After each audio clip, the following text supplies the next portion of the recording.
வணக்கம். இது முகவை மதி வலியுறி பக்கம். நான் உங்கள் மதி. இன்றைக்கி நம்ம எதை பற்றி பார்க்க வரோம்னா புறாக்கள். புறாக்கள் பொதுவாக மணிப்புறா, மாடப்புறா என 2 பிரிவுகளாக பிரிக்கப்படுகின்றன. அளவில் சிறியதாக இருக்கும் மணிப்புறாவை வளர்ப்பது சிரமம்.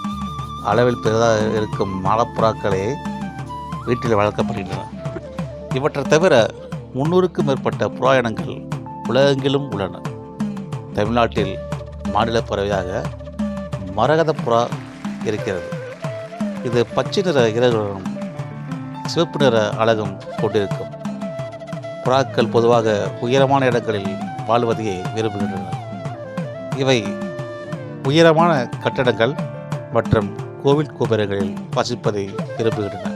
இவை முட்டையிட உயரமாக இடங்களே தேர்வு செய்கின்றன. புறாக்கள் கூடு கட்டிய இடத்தில் இருந்து சுமார் 1.5 கிலோமீட்டர் தொலைவிலை தன் எல்லையாக நிர்ணயம் செய்து கொள்கின்றன. ஆனால் உணவை தேடிச் செல்ல வேண்டிய சமயங்களில் நீண்ட தொலைவிற்கு சென்று தினமும் உணா அதிசயம் கொண்டவை. பெரும்பாலும் புறாக்கள் ஒரு இணையுடன் மட்டுமே வாழும் குணப்படுத்தவை. புறாக்கள் நீண்ட தூரங்களுக்கு பயணித்து திரும்பும் ஆற்றல் கொண்டவை.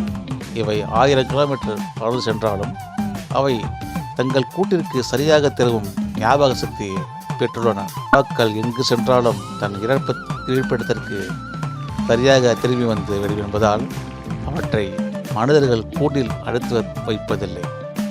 புறாக்கள் கால்களில் செய்திகளை காகித சுருளாக கட்டி அனுப்பும் முறை முற்காலத்தில் இருந்து வந்தது. பயிற்றுவிக்கப்பட்ட புறாவானது அந்த சீட்டை உரியருடன் ஒப்படைத்து தன் இருப்பிடத்திற்கு திரும்பும் ஆற்றல் பெற்றது. நன்கு பயிற்றுவிக்கப்பட்ட ஒரு புறாவிற்கு 75 கிராம் எடையுள்ள செய்திகளை கொண்டு சேர்த்தும் ஆற்றல் உண்டு. புறாக்கள் கூட்டமாக வாழும் இயல்புடையவை. முட்டையிடுவதற்காக தாய் தந்தை என 2 புறாக்களும் சேர்ந்து கூடு காட்டுகின்றன. சிறு சிறு குச்சிகளை தேர்வு செய்து அழகால் எடுத்து கொண்டு வந்து சிறிய கூட்டை அமைக்கின்றன. கூடு கட்டி முடிந்ததும் பெண்புறா 2 முட்டைகளை அதில் இடும். பின்னர் 18 முதல் 21 நாட்கள் வரை முட்டைகளை ஆண்புறாவும் பெண்புறாவும் மாறி மாறி அடையாக்கும். பின்னர் முட்டையிலிருந்து குஞ்சுகள் வெளியே வரும். மற்ற பறவை இனங்கள் தங்கள் அழகினை உணவை கொண்டு வந்து குஞ்சுகளுக்கு ஊட்டுவது வழக்கம். ஆனால் புறாக்கள் உணவு ஊட்டும் முறை அதிசயமானது. பறவை இனத்தில் புறாக்கள் மட்டுமே தங்கள் குஞ்சுகளுக்கு பாலூட்டுகின்றன என்பது வியப்பான உண்மை. முட்டையிலிருந்து குஞ்சுகளுக்கு வெளிவருக்கு சில நாட்களுக்கு முன்பே புறாக்களின் தொண்டை பையில் பால் சுரக்க ஆரம்பித்துவிடும். புறாவின் பாலானது தொண்டை பகுதியில் கிராப் எனப்படும் தொண்டைப்பையின் உட்புறச் சுவரில் திசுக்களில் சுரக்க தொடங்கிவிட்டன. இந்த பாலானது திரவகமாக இல்லாமல் சற்றே கெட்டியாக இருக்கும். இப்படி சுரக்கும் பாலை புறாக்கள் தொண்டைப்பையிலிருந்து தங்கள் வாய்ப்பகுதிக்கு கொண்டு வருகின்றன. குஞ்சுக்கள் தங்கள் சிறிய அலகுகளை தாய்ப்பறவின் அலகுக்குள் செலுத்தி அந்த பாலை உட்கொள்கின்றன. புறா குஞ்சுகளுக்கு முதல் சில வாரங்கள் இதுதான் பிரதமான உணவு. புறா குஞ்சுகள் பிறந்த 35வது நாளிலிருந்து பறக்கும் சக்தியை பெறுகின்றன. இதன் பின்னர் தாமாகவே உணவு தேடுவதற்கு ஆரம்பிக்கின்றன.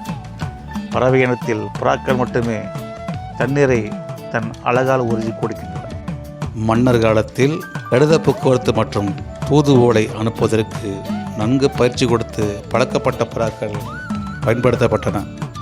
இந்தியாவில் ஒடிசா மாநில காவல்துறையின் 1946ஆம் ஆண்டிலிருந்து புறாக்கள் தகவல் தொடர்பு இல்லாத இடங்களுக்கு செய்திகள் கொண்டு செல்ல பயன்படுத்தப்பட்டு வருகிறது. தமிழ்நாடு இப்போதும் புறாக்களுக்கான பந்தயம் நடைபெறுகிறது.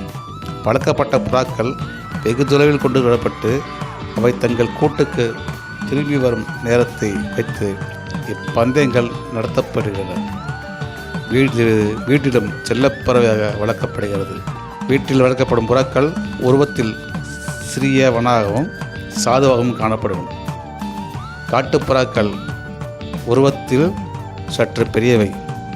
விலையுயர்ந்தவற்றை கடவுளுக்கு படைக்க முடியாத மக்கள் புறாக்களை படையிட்டு படைப்பது ஏற்றுக்கொள்ளப்படும் என்பது தெரிவிக்கப்பட்டுள்ளது.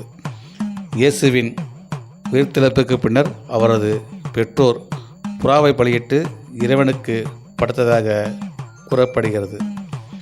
நபிகள் நாயகத்துக்கு உதவிய காரணத்தால் இஸ்லாமிய மதத்தில் புறாக்கள் மிகவும் மதிக்கப்படுகின்றன.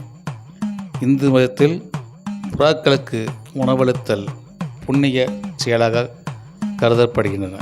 இதுபோன்ற மேலும் பல தகவல்களை காண எங்கள் முகவை மதி யூடியூப் சேனலை சப்ஸ்கிரைப் செய்யுங்கள். நன்றி, வணக்கம்.